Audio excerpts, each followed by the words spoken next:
Special Olympics Virginia works every day to empower those with intellectual disabilities to be their best, to discover what is possible for them, and to share that with their communities. When this happens, all of us are better for it. Our impact is far-reaching, but that impact is impossible without dedicated partners like Knights of Columbus. Let me introduce you to Andy. Andy was born with Treacher-Collins syndrome, a rare genetic disorder characterized by distinctive abnormalities of the head and face.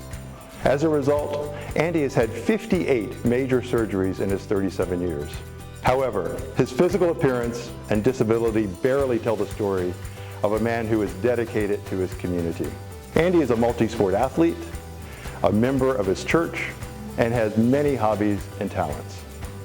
He's funny, he's kind, he remains steadfast in his commitment to life, and he rarely ever complains.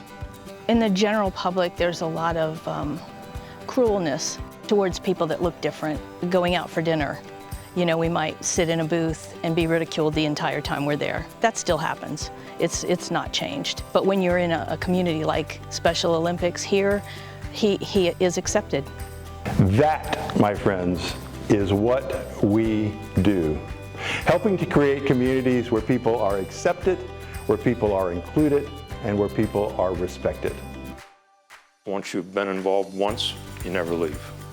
You just keep on coming back, because the joy that you see from these athletes and the joy you get from working with the athletes can't be matched.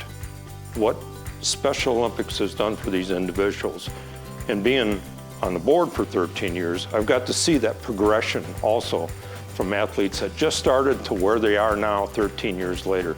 Athletes that are now world famous, and all started because of Special Olympics. Olympics is really fun, and I love being part of it. Even though an athlete has a special needs, they still are human. They want love, they want kindness, they want to share their love and kindness as well. If you go back a little over 50 years ago, individuals with intellectual disabilities rarely were at home with their parents growing up. They were in institutions, they were a forgotten population. You know, little by little that changed. But what hasn't changed is just making sure there's opportunities for all people. A big part of Special Olympics is inclusion. We had a golfer that started, I think he was 26 the first year he came out here. And at the end of it all, he got a medal, you know, which most of them do, get some type of award.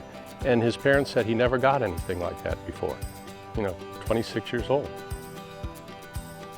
You know, you can tell that I'm an emotional guy anyway, but you know, you hear stories like that and you think, you know, we all deserve something like that.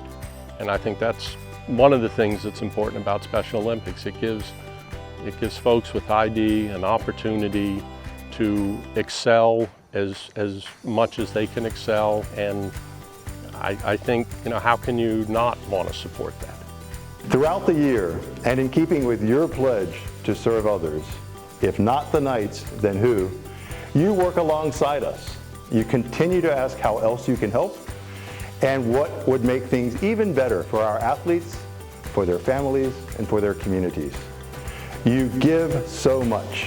Already, you have raised more than $1 million for Special Olympics Virginia. Together, we continue to find more ways for our athletes to define and share what is possible for them. We are so grateful for you.